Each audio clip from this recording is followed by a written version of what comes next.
A igreja pode assentar-se.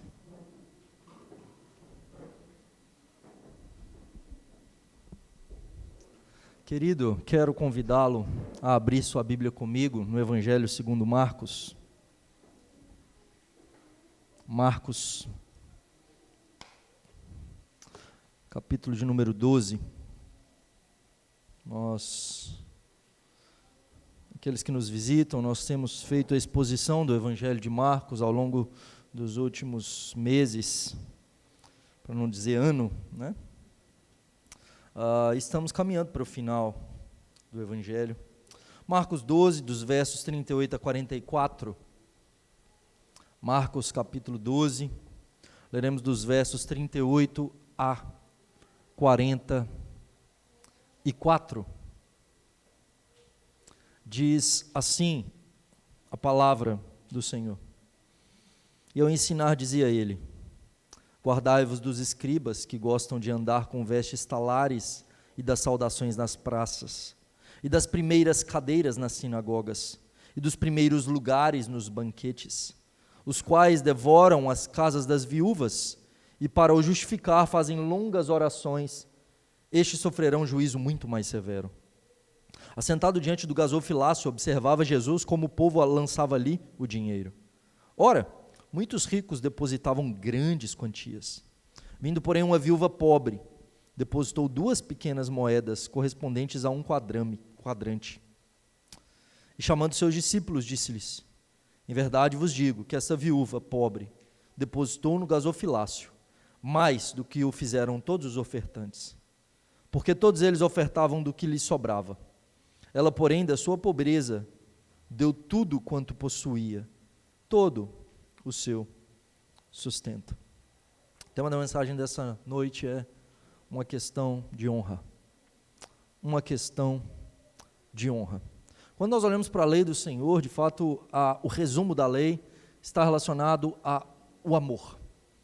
Em primeiro lugar, amar a Deus acima de todas as coisas. E em segundo lugar, amar o próximo como a ti mesmo. Então nós temos o resumo da primeira tábua da lei. Os 10 mandamentos são 2 tábuas. A primeira tábua, os 4 primeiros mandamentos escritos, chamados 4 palavras, 10 palavras, né, os 10 mandamentos. Então nós temos as 4 primeiras palavras dos 10 mandamentos, e a segunda tábua da lei, os 6 últimos mandamentos relacionados a amar a Deus, amar o próximo como a ti mesmo. E normalmente quando a gente olha para a nossa cultura, nossa sociedade antropocêntrica, há grande temor, há grande preocupação em não quebrar os mandamentos da segunda tábua da lei. Então, matar é algo terrível. O não matar é algo que nós olhamos na nossa sociedade e dizemos: nossa, que absurdo, tem que amar o próximo, tem que respeitar o próximo, não pode matar, não pode adulterar. O adultério, o assassinato, são coisas terríveis, são coisas de fato abomináveis, e coisas que de fato dentro da igreja são muito mal vistas. O furtar, o roubar, terrível. Entretanto, quando nós olhamos para a primeira tábua da lei, o amar a Deus acima de todas as coisas, isso muitas vezes é deixado de lado. Não terás outros deuses diante de mim. Então, a idolatria muitas vezes é pouco importante. Não farás para ti imagem de escultura. E nós vemos pessoas se curvando muitas vezes diante de ídolos. Muitas vezes o nosso coração curvado diante de ídolos, seja do dinheiro, e uma série de coisas diante das quais ocupam mais o nosso pensamento do que Deus.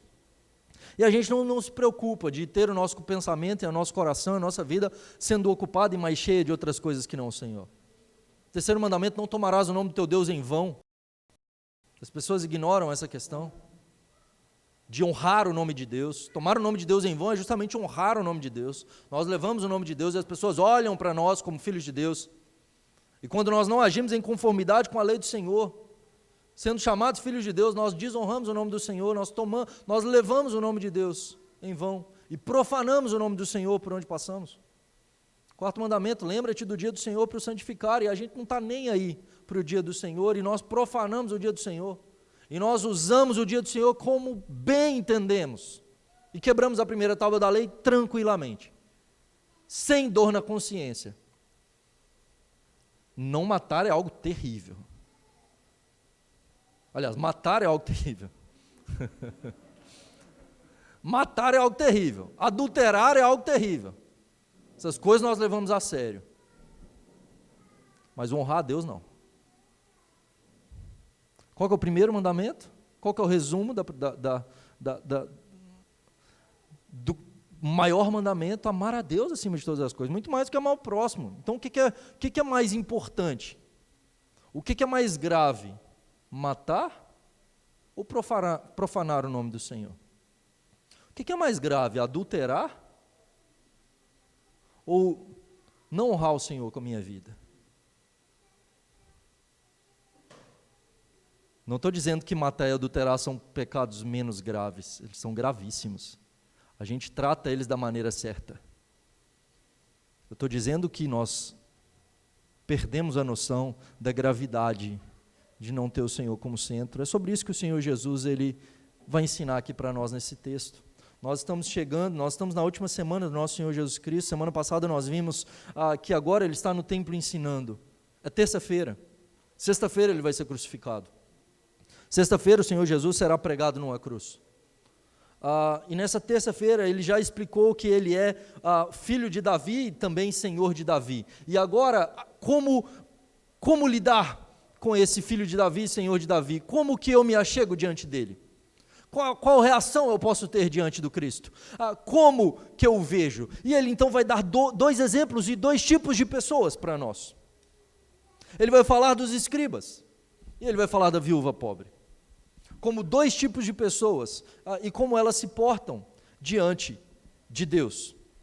E a primeira coisa que nós vemos nesse texto é que Jesus vê o que ninguém vê. Jesus vê o que ninguém vê. E ele vê o escriba, e ele vê a viúva pobre. O que os outros veem no escriba? Veja, ele vai dizer, guardai-vos dos escribas. Então o que as pessoas veem dos escribas? Ele explica, eles andam com vestes talares, eles são saudados nas praças, eles estão nas primeiras cadeiras das sinagogas, eles estão nos primeiros lugares dos banquetes, eles fazem longas orações. Então o que as pessoas olham e veem os escribas? Nossa, como esses homens são exemplares.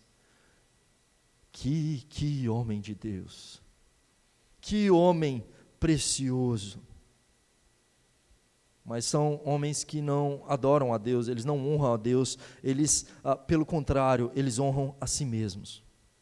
Eles querem honra e glória para si.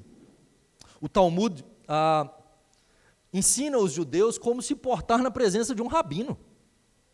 Então os mestres, não é de qualquer maneira que você se achega diante de um mestre. Você não pode tratar um mestre de qualquer maneira. E esse tratamento especial eles gostavam. E aí justamente porque eles gostavam, né, essas saudações respeitosas, as pessoas que se chegavam diante deles, então os honrando de forma pública.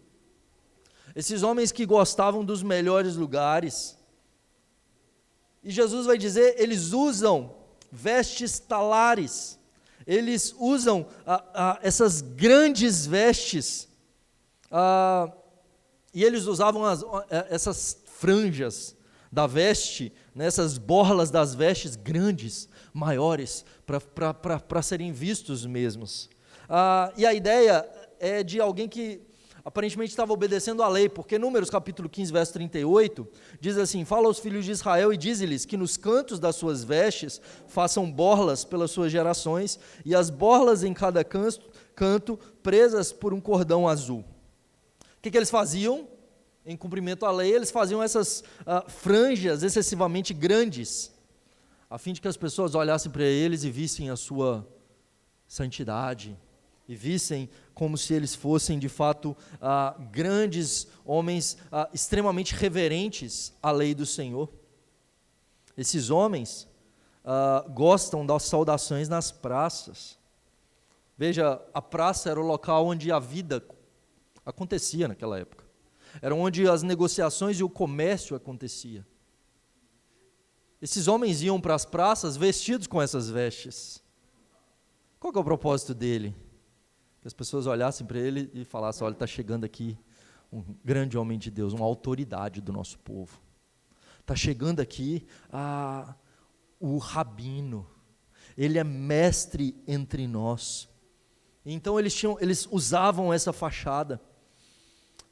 No Talmud é dito o seguinte, tem uma frase sobre a questão dos escribas. É dito o seguinte: é mais digno de punição agir contra as palavras de um escriba do que as próprias palavras da Escritura. Então eles chegam ao nível deles criarem isso, de criar uma falsa religião, dizer: a minha palavra, o que eu digo, se você não obedece, é mais digno de punição do que a própria Bíblia. Não é muito diferente de algumas igrejas hoje, né? Os camaradas rogam maldição e falam assim: você tem que obedecer e tem que seguir, e se sair do ministério aqui, Deus não vai te abençoar. E esses homens, eles faziam, e eles então se impunham sobre o povo humilde, sobre o povo simples, devorando-os. E aí Jesus ele vai dizer: eles gostam das primeiras cadeiras na sinagoga. Na sinagoga, de fato, não havia sinagoga em Israel antes do exílio para a Babilônia. O que acontece quando Israel vai para a Babilônia é que o templo foi destruído. Não era possível eles irem para Jerusalém para adorar. Então, na Babilônia, inicia-se essa ideia de sinagoga, que era o intuito de uma reunião apenas de homens, judeus, para ler a lei do Senhor, para ler a palavra de Deus, para meditar, e alguns então podiam expor a palavra do Senhor. E dentro dessa sinagoga existiam alguns lugares de destaque, mais próximos do rolo, lugares de fato onde as pessoas mais capacitadas se sentavam. E esses homens então procuravam e gostavam desses lugares para eles estarem em destaque, para que as pessoas olhassem para eles como superiores, como melhores. Ele se sentava nesse local, e as pessoas, ao ir à sinagoga, ao frequentar a sinagoga, já logo os viam. O que Jesus está dizendo? Na sequência ele vai dizer a questão do banquete. Eles gostam dos primeiros lugares nos banquetes. Qual que eram os melhores lugares do banquete? Normalmente o banquete era uma reunião em forma de U, né? Uma mesa em forma de U, não tinha cadeiras como hoje, eles se sentavam inclinados à mesa. E o melhor lugar era ao lado do anfitrião. Esse era o lugar de honra. Então, ao lado do anfitrião, nós temos esse lugar de honra. E onde que os escribas queriam se sentar? Ao lado do anfitrião, para mostrar que eles eram o convidado mais honrado da festa. E o Talmud, ele formula como é que devia acontecer, até mesmo essas festas. Ele vai dizer que o mais digno se deite primeiro, sobre o lado esquerdo, com os pés estendidos para trás. Se tiver 2 almofadas, o próximo mais digno reclina-se acima dele, à sua esquerda. Se houver 3 almofadas, o próximo então, o mais digno vai ficar à direita, o chefe fica no meio, e, aliás, o menos digno à sua direita, o mais digno à sua esquerda. Então o Talmud vai dizer até isso. Então quando você vê o jantar ou essa festa, né, esse banquete, você tem um anfitrião. Quem que é a pessoa mais importante? Aquele que está ali à esquerda do anfitrião. Você já vê isso, já tem toda essa distinção. Você tem um anfitrião, à sua esquerda o mais importante, à sua direita o segundo mais importante, e à medida que vai se distanciando do anfitrião, o menos importante. Eles gostam de estar ali na posição de honra e destaque. Como é que é o banquete dado pelo Senhor Jesus? Ele lava os pés dos seus discípulos. Ele é o menos importante. Ele não se coloca como superior a eles. Ele é um anfitrião. Ele não diz, à minha esquerda, outro aqui à minha direita, como os mais importantes. Não. Ele lava os pés dos seus discípulos. Mas esses homens, eles queriam ser vistos. A sua preocupação não era em glorificar a Deus, não era em honrar o Senhor. A sua preocupação, de fato, era em se exaltarem. Eles queriam ser exaltados. Queridos, nós temos que tomar muito cuidado, porque muitas vezes nós estamos agindo da mesma maneira. Nós viemos para cá, nós nos envolvemos no reino de Deus, nós trabalhamos, nós nos dispomos, nós fazemos coisas no reino de Deus. E é uma bênção trabalhar no reino, é uma bênção fazer coisas para o Senhor, mas nós precisamos sondar a motivação do nosso coração, para que de fato o desejo do nosso coração não seja para que as pessoas me vejam e me aplaudam. Oh, quão bom Ele é.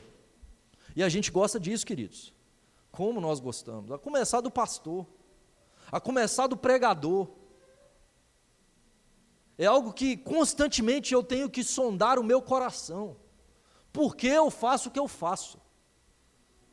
Por que eu posto coisas em rede social? Por que eu desejo gravar sermões para colocar na internet? Por que eu desejo escrever material a fim de que pessoas leiam esse material? É por causa do meu nome? É para que as pessoas me vejam? É para que as pessoas olhem falando, olha, está chegando aí o reverendo. Importa que ele cresça, que nós diminuamos. Só um cabeça. É isso que o Senhor Jesus está dizendo. Nós não podemos ser como esse escriba, mas a gente gosta. A gente gosta do tapinha nas costas. A gente fica chateado quando as pessoas não nos reconhecem quando a gente faz alguma coisa, sabe? Fala, poxa, o pastor não lembrou de falar meu nome. Poxa vida, eu fiz, mas ninguém reconheceu. Fala, querido, Jesus vê o que ninguém vê. Jesus vê o que ninguém vê. Esses dias eu estava conversando com um rapaz, e ele comentando comigo, ele falando, então, pastor, porque eu tenho feito isso, isso e isso, e Deus tem me dado graça, e eu tô ajudando um monte de gente, e tal, pessoal, e tal, e ele comentando, eu falei, eu vi no Instagram, você postou, as pessoas que você está ajudando. E aí eu disse para ele, eu falei, e esse é o problema, porque se você está fazendo para o Senhor, você não precisa mostrar. Você já recebeu sua recompensa. Você está procurando uma recompensa de homens. O que a sua mão direita dá, a esquerda não saiba. Então, se você está fazendo algo para ajudar alguém, não precisa de expor ou fazer com que as pessoas aplaudam. Eu lembro quando o irmão, em um determinado momento, ele foi dar uma oferta, ele comprou alguma coisa para a igreja, e aí eu fui perguntar para ele, isso lá em São Paulo, perguntar quanto que deu e tal. Ele falou, não, pastor, isso é, eu estou doando e tal, e era uma quantia relativamente alta. Eu falei, que bênção, graças a Deus. Aí ele foi e me deu a nota fiscal, assim, só para eu saber, né, pelo menos o valor. Eu falei, não, só para o senhor que tá. Eu falei, tá bom. Peguei e joguei fora, né? Não tinha, se é uma doação, não precisa de nota, né? Naquele caso. Queridos, muitas vezes a gente quer aparecer, e a gente tem que tomar cuidado com isso. Mas Jesus via algo que os outros não viam, nesse homem. Porque eles devoram as casas das viúvas, e para o justificar fazem longas orações, estes sofrerão juízo muito mais severo. É dito aqui então que esses homens, eles devoram a casa das viúvas. Muitas pessoas naquela época deixavam as suas fortunas para o templo, e boa parte desse dinheiro ia para os escribas e para os fariseus. E os escribas eram os responsáveis por fazer os testamentos e a transferência das propriedades dessas pessoas.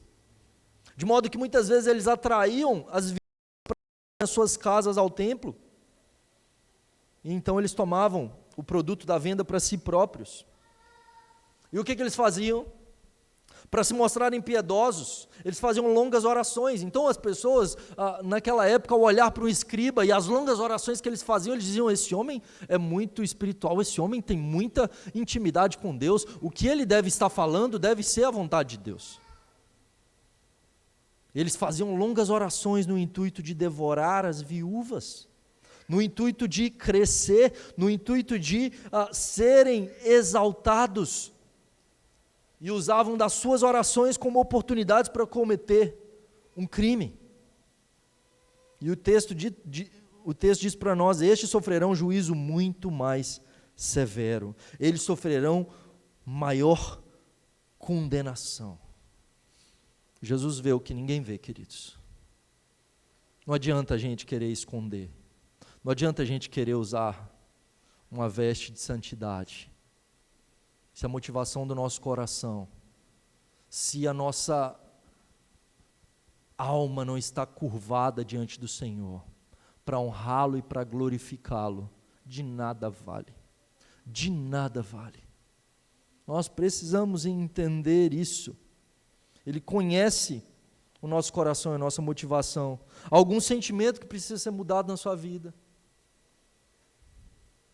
Há algum, de fato, algo em você que precisa ser trocado, para que você glorifique ao Senhor, para que a sua vida honre ao Senhor. Jesus diz, de fato, para tomar cuidado com esse tipo de atitude e nos guardarmos disso, de um cristianismo de aparência. Muitas vezes é isso que nós temos vivido. Um cristianismo de aparência, onde eu levanto a mão, eu fecho o olho no domingo, mas durante a semana eu vivo como ateu. Mas durante a semana eu devoro outros. Durante a semana eu devoro a minha própria casa. Durante a semana eu não sou imitador de Jesus. Nós precisamos nos curvar diante do Senhor, nós precisamos viver o cristianismo. Precisamos amar o Senhor. Nós precisamos honrar o Senhor. Ele tem que ser o motivo do pulsar mais forte do nosso coração. Esses homens são bem vistos, esses homens são grandiosos, eles têm aparência de piedade, eles são os exemplos para a sociedade, mas o texto diz que eles sofrerão um juízo severo, severo. Mas existe um contraponto, uma viúva. Nós temos homens riquíssimos, e eles chegavam no gasofilácio, e homens riquíssimos, cheios de pompa, e para chegar no gasofilácio muitas vezes nem cabia, então eles levavam grandes quantias de dinheiro, sacos de dinheiro, para poder depositar ali, as pessoas olhando e vendo tudo isso, e nossa, e aquelas grandes quantidades de dinheiro.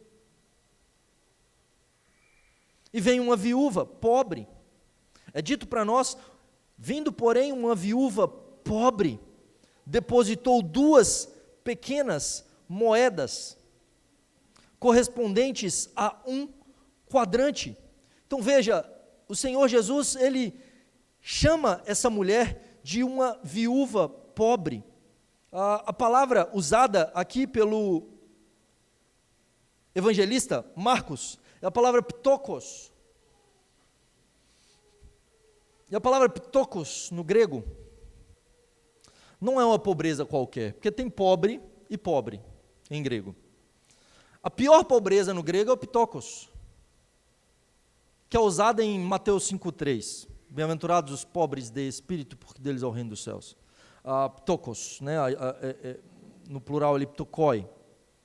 Qual que é a ideia? É pobreza no estado de mendicância. Esse pobre, ele não tem nada. Ele não é um pobre assim, é pobre, ele passa necessidade, algumas dificuldades, mas ele tem onde dormir, ele tem o que comer, ele come mal, né? Ele não vai comer uma picanha, ele vai comer um arroz com ovo, entendeu? Mas ele tem um arroz com ovo para comer. O ptokos não. O ptokos ele não tem um arroz com ovo. Ele mal tem o que comer. Essa é a viúva pobre. E ela vai ao templo. Por que ela vai ao templo? Queridos, E as pessoas ao olharem para ela, veem uma viúva pobre, alguém miserável, e eles olham e falam, ela é desaventurada, essa mulher, Deus a abandonou, Deus não a ama, deve ser pecadora. Entretanto, o que diz a Escritura Sagrada é que o povo de Deus deveria cuidar da viúva e do órfão. O povo de Deus deveria olhar para a viúva e com o órfão com graça e cuidar e sustentar e abençoar. Era lei. A viúva pobre, ela tem que ser sustentada e cuidada. O que acontece aqui é que essa mulher está sendo oprimida. Essa mulher, ela não está sendo cuidada, ela não tinha o que comer. Ela vai lá para dar tudo que possuía, todo o seu sustento, era tudo que ela possuía, mas sabe quanto que ela possuía? 2 pequenas moedas correspondentes a 1 quadrante. Sabe quanto é isso? Há quem diga que isso é 1/100º de um denário. 1 denário é o salário de um dia de trabalho de um trabalhador daquela época. A oferta que Maria derrama diante de Jesus é de 300 denários. 1 ano de trabalho. Essa mulher tinha 1/100º de um dia. 2 pequenas moedas, chamadas de leptos. É uma moeda fininha, pequenininha.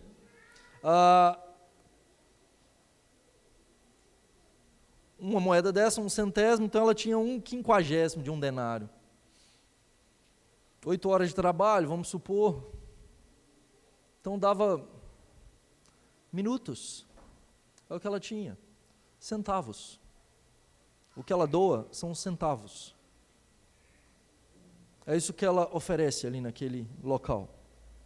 Mas ela não vai ali para pedir coisas, ela não vai ali no intuito de receber algo, sendo que era necessário, ela deveria receber.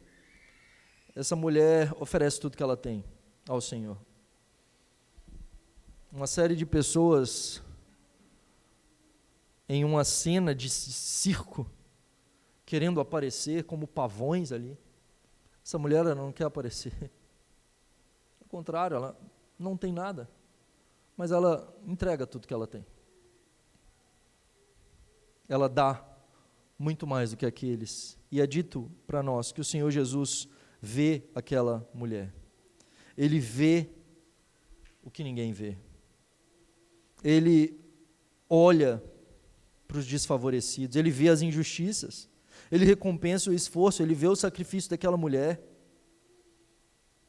Aquela mulher, de fato, ela quer honrar o Senhor, perceba isso, ela quer honrar o Senhor. Ela não pode honrá-lo com muita coisa, ela não tem nada, ela tem muito pouco, mas ela quer honrar o Senhor, ao passo de que aqueles que entregam grandes quantias, eles querem ser honrados. Uma questão de honra.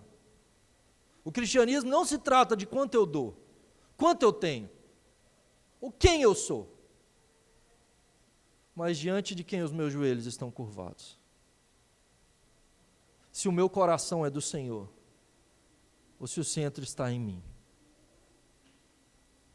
Queridos, quando nós olhamos para o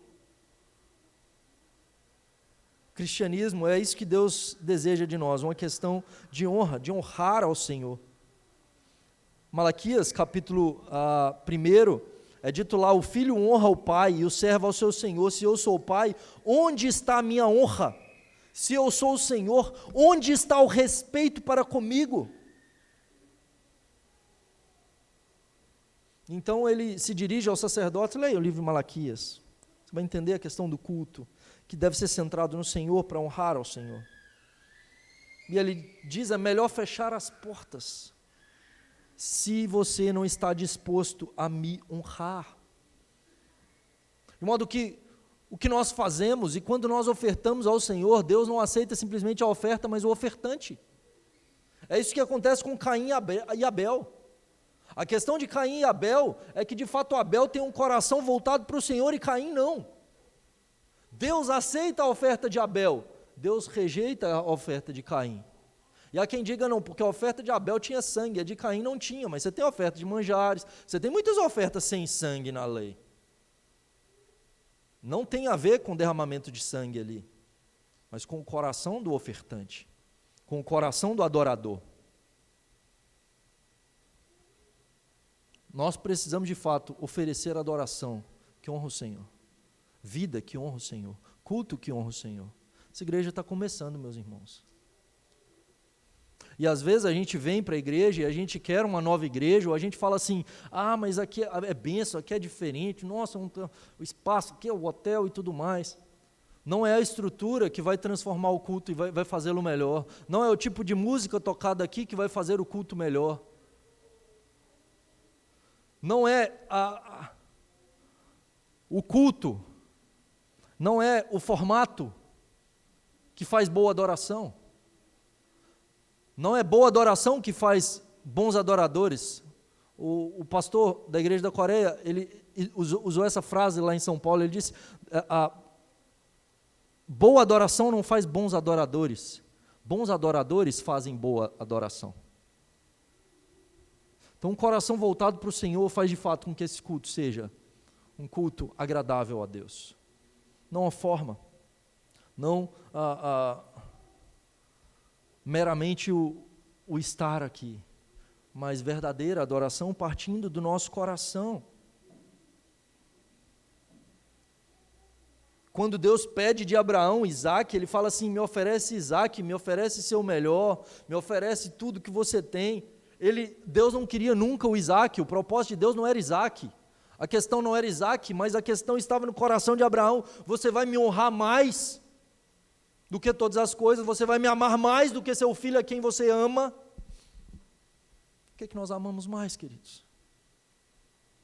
Aquela viúva entrega tudo para morrer. Ela entrega tudo para morrer.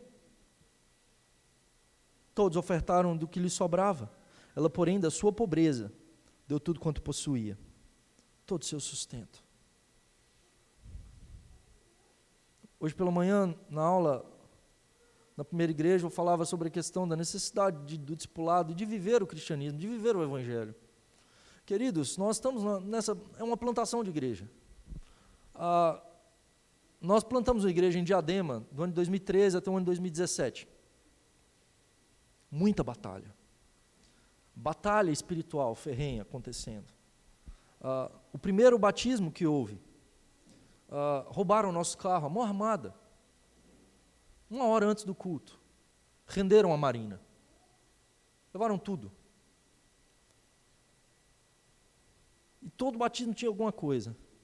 Quando viemos plantar a esperança, a gente falou assim, e eu já comecei a ficar preocupado, falei, nós precisamos orar mais, aí teve o primeiro batismo, não roubaram nada, eu falei, e aí começou a vir batalha, e batalha. Há preço a ser pago. Há preço a ser pago. Nós não pagamos preço para a salvação. Mas quando nós nos dispomos a fazer a vontade de Deus, isso demanda de nós. E no cristianismo, de fato, nós somos chamados a viver uma vida de entrega ao Senhor que nos custa tudo. E às vezes a gente está achando que o cristianismo é tranquilo, eu posso levar a vida de boa sem custo. Não existe isso, queridos, o caminho é estreito. Quando nós olhamos para os apóstolos, preço caríssimo eles pagaram, de morte. Homens que decidiram viver de acordo com o Evangelho, e é isso que o Senhor Jesus diz, aquele que quiser vir após mim, tome a sua cruz, negue-se a si mesmo, e venha. E a gente está achando que dá para levar tranquilo. Não pode. Vai nos custar tudo. Tudo. Mas esse preço caríssimo, esse custo, que demanda, porque haverá perseguição. Se você desejar viver o Evangelho, você vai ser perseguido. Segundo Timóteo 3,12, Paulo vai dizer, todos quantos querem viver piedosamente em Cristo Jesus serão perseguidos. Haverá perseguição, haverá ataque de Satanás. Mas o que a gente faz? Na hora que eu vi, começou a batalha, eu comecei a orar mais. O que faz? Ora mais. Lê mais a Bíblia. Jejua. Você precisa estar um pouco mais bruto. Eu lembro uma vez que me chamaram para expulsar um demônio. Isso ficou muito claro para mim naquele momento, porque eu não estava bruto, sabe? Eu não estava forte. Estava normal. Estava crente. Mas eu não estava em jejum. E aí eu indo, eu falei, Senhor, eu tô normal. Eu posso chegar lá eu posso chegar lá e não ter condição de expulsar o demônio. Falei, Senhor, estou sendo chamado, estou indo, na autoridade do nome de Jesus, e eu não sei o que o Senhor quer. Se o Senhor quer me humilhar, para me provar, para eu crescer, ou se de fato o Senhor quer libertar, se o Senhor quer transformar essa família. Mas, Senhor, seja feita a tua vontade. Louvado seja Deus que cheguei lá e Deus operou a grande libertação, fez uma obra poderosa ali. Isso aqui na Serra. Mas eu falei, rapaz, eu preciso estar mais firme. Eu preciso estar mais bruto espiritualmente, estar mais bombado na fé. Queridos, por isso a maioria dos crentes, se fala que tem endemoniado, está aqui, ele está lá no outro lado lá. Eu falo assim, eita, tá. Deus te abençoe. Pastores. Nós precisamos de fato oferecer nossa vida. O que Cristo deu por nós na cruz do Calvário, o que nós oferecemos. O quanto nós estamos oferecendo ao Senhor. E às vezes, ao olhar para esse texto, há uma tentação da gente ver esses falsos teólogos e esses falsos pregadores da prosperidade que oprimem outros no intuito de serem exaltados e crescerem e receberem grandes somas.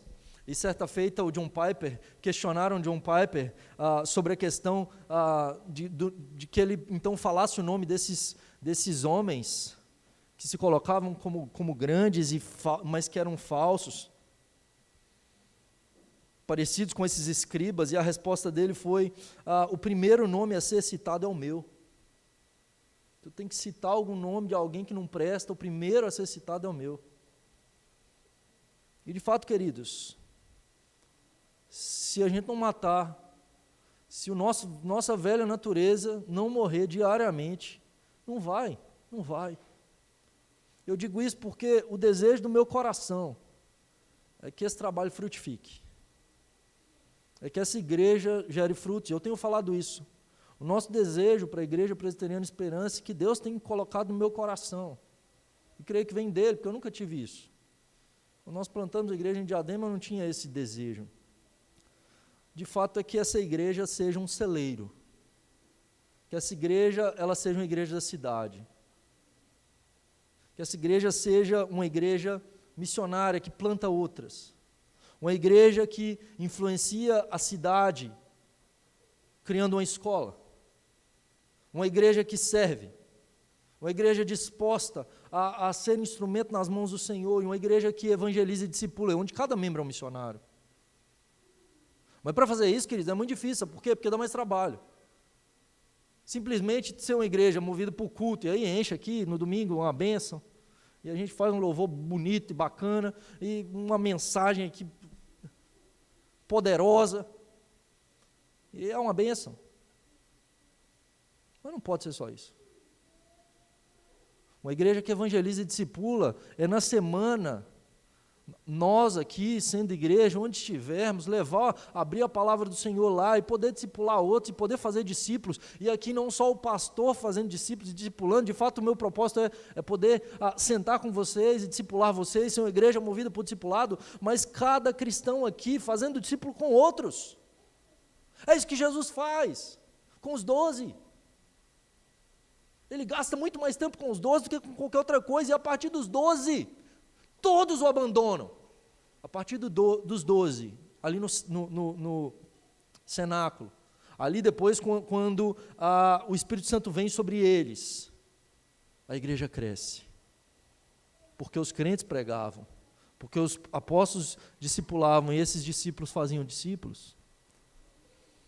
E às vezes a gente está brincando de ser crente só, sabe? A gente está tranquilo. Porque nós não queremos honrar a Deus, porque a gente gosta de ficar tranquilo, de boa. Nos custa, queridos, nos custa muito. Ashbel Green Simonton, ao terminar o seu curso no seminário de Princeton, ele recebeu vários convites para pastorear grandes igrejas nos Estados Unidos. Porém, ele havia já decidido no seu coração vir para o Brasil. E muitos amigos tentaram demovê-lo desse desejo, alertando Simonton dos perigos que ele encontraria aqui. E de fato ele encontrou perigos, ele perdeu a sua esposa no parto, ao dar à luz a sua filha. Por estar em um país incipiente, a medicina não era tão elevada. Posteriormente ele morre de enfermidade, ele morre extremamente novo, por ter vindo ao Brasil. E eles diziam, olha, há muitos perigos lá, você vai para o Brasil. Hoje, um americano vir para o Brasil já é um negócio complicado, imaginem no século XIX. E aí eles dizem, você vai deixar o conforto aqui dos Estados Unidos para ir para esse país pobre? E ele respondeu, não há lugar mais perigoso para um homem do que fora da vontade de Deus. Porém, o lugar mais perigoso é totalmente seguro quando se está fazendo a vontade de Deus. Apesar de todos os riscos, este ainda é o lugar mais seguro do mundo para estar. O que Simonton está dizendo? Quando eu decido fazer a vontade de Deus, é fato que muitas vezes eu vou sofrer. É fato que muitas vezes isso vai me custar. É fato que muitas vezes pode ser que eu seja perseguido. Mas o lugar mais perigoso, o pior deserto, se eu estou no centro da vontade de Deus, Deus transforma esse lugar em manancial. Se eu estou no centro da vontade de Deus, eu posso estar passando pelo deserto, Ele vai me sustentar com maná. Ele vai me dar da água da rocha fendida. Ele vai cuidar de mim. Ao passo que, se eu não estou no centro da vontade de Deus, eu posso estar tranquilamente no palácio. É o lugar mais perigoso para se estar. No deserto, no vale da sombra da morte, se o Senhor está comigo, eu não preciso temer. Mas no palácio, se o Senhor não está comigo, eu devo temer muito. Nós precisamos nos voltar para o Senhor, queridos. Nós precisamos ter uma vida mais consagrada. Nós precisamos, de fato, ser despertos pelo Senhor, para ser cheios do Espírito Santo. Para viver uma vida de plenitude, sabe? Para viver uma vida que honra o Senhor. Não desejando honra para si. Não desejando, meu nome, o nome da igreja. Pouco importa. Pouco importa.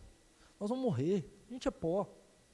Daqui 20, 30, 40 anos ninguém vai lembrar que a gente existiu. Mas daqui 20, 30, 40, 50, 100 anos,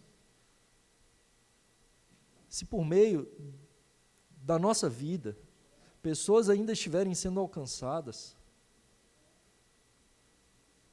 é isso que importa. O nome de Jesus ser proclamado. Semana eu estive em São Paulo, encontrei com amigos, filhos na fé, que nós deixamos lá da Igreja Presbiteriana do Taboão, e eles contando que a igreja tem crescido, tem sido abençoada, e tem chegado novos membros, novas pessoas. E muita gente que está chegando lá nem me conhece. E eu falo, glória a Deus, esse povo não tem que me conhecer. O povo não tem nem que saber quem sou eu, não tem que ficar falando de mim. Não, porque o fulano, o plantador, não tem que ficar falando de plantador, não. Eu tenho que falar de Jesus. E esse trabalho de discipulado tem que crescer. E a igreja tem que crescer. E aqui é isso que tem que acontecer, queridos, o nome de Jesus, e nós levarmos esse nome a outro, e nós proclamarmos o nome, e nós estamos envolvidos nisso, em discipulado. E é isso que nós faremos. É isso que nós trabalharemos. Cada membro envolvido com a missão. Cada membro da Igreja Esperança envolvido com o discipulado. Pastor, mas eu não sei o que falar. Pastor, eu preciso ser mais treinado. Precisa não. Com o que Deus já te deu, você tem que fazer já, tem que trabalhar. Arregaçar as mangas, ora a Deus, querido. Ninguém vai te cobrar, você não vai ser, nessa igreja nós não vamos obrigar ninguém a trabalhar. Mas eu vou falar demais aqui. Eu vou encher sua paciência. Te obrigar eu não vou não, mas eu vou te importunar só. Para que você se torne um crente mais fiel. Para que você faça discípulos. É um absurdo. 2 coisas eu gostaria que você guardasse fosse com isso.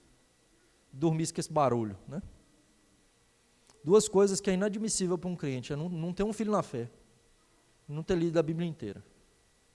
Se você não tem um filho na fé, questione sua salvação. Se você não leu a Bíblia inteira, meu querido, você não ama a palavra. Precisa ler a Bíblia. Sejamos uma igreja que lê a Bíblia. No mínimo 1 vez por ano. Não é muito. 3 capítulos por dia. Nós precisamos ler a palavra, conhecer a palavra, amar a palavra. E fazer discípulos.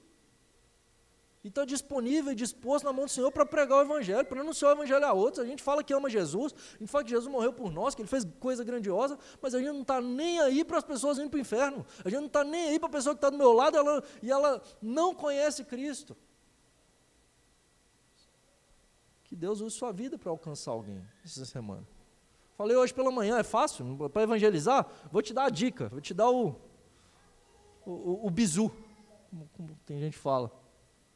É a perguntinha, acabou, você mata ali para poder evangelizar. Se você morrer, você vai para onde? É só essa pergunta que você tem que fazer.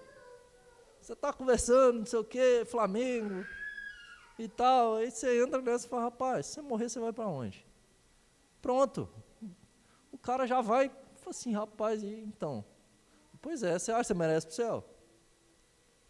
Vamos falar aqui do destino eterno da sua alma? Isso é uma coisa muito mais importante de falar do que de futebol. Usa isso. Para pregar para outros. Para anunciar o Evangelho. E uma vez que a pessoa tem interesse, se coloca para poder estudar a Bíblia com ela. Nós estamos já finalizamos praticamente o livreto Caminho da Esperança, para a gente fazer discípulo. É um livro para você estudar com outra pessoa, ou um grupo de pessoas. Então, a ideia é essa. Tá? Então, ficando pronto, a gente já vai disponibilizar, vamos fazer um treinamento para você colocar isso em prática. E a nossa ideia, de fato, é que esse grupo aqui, que esse lugar fique pequeno. Não é porque a gente quer um lugar cheio, é porque a gente quer que pessoas nessa cidade sejam alcançadas. Tem gente desesperada. Então, a gente sendo instrumento na mão do Senhor para alcançar vidas aqui. Amém, querido? Deus pode, não pode? Deus pode, Deus quer. A questão é se a gente vai participar disso e fazer parte disso ou não. A questão é se nós seremos instrumento na mão do Senhor para fazer parte disso ou não. Deus tem me incitado. Deus tem me incomodado muito. Ele tem algo para fazer. Deus tem algo para operar. Ele vai. A gente precisa estar preparado para isso. Precisamos orar mais. Estou falando eu só não. Eu tenho procurado. A gente precisa buscar mais. Intensificar. Vida de oração, culto doméstico. Leitura da palavra. E clamar a Deus, Senhor, opera no nosso meio, Senhor. Transforma a minha vida, Senhor. Me faz mais parecido com Jesus. Eu estou muito longe ainda. E a gente está, nossa, como nós estamos longe. Como a gente não presta. A gente é ruim demais. Muita coisa. Mas essa obra que ele começou, ele vai terminar, a gente tem que estar disponível. Eu não sei se Deus está falando no seu coração, sabe? Ele quer, ele vai operar no nosso meio. Eu tenho convicção disso. É no poder dele, não é na nossa autoridade. Ele não tem nada, a gente tem muito pouco. Fala assim, o que a gente tem? Não tem nem lugar. Nem lugar fixo a gente tem. Semana que vem, vamos dizer que nem sei se domingo que vem vai ser aqui, vai ser lá dentro. É muito pouco. Nem som direito nós temos, nem instrumento direito nós temos. Mas se o Senhor é por nós, se Deus está no nosso meio, se Ele deseja operar, a gente ainda vê muito pouco, mas pela fé, há muito, há muito, há muito. Vamos cantar mais uma canção, que essa canção nesse momento seja sua oração. Em seguida nós iremos orar, impetrar a bênção.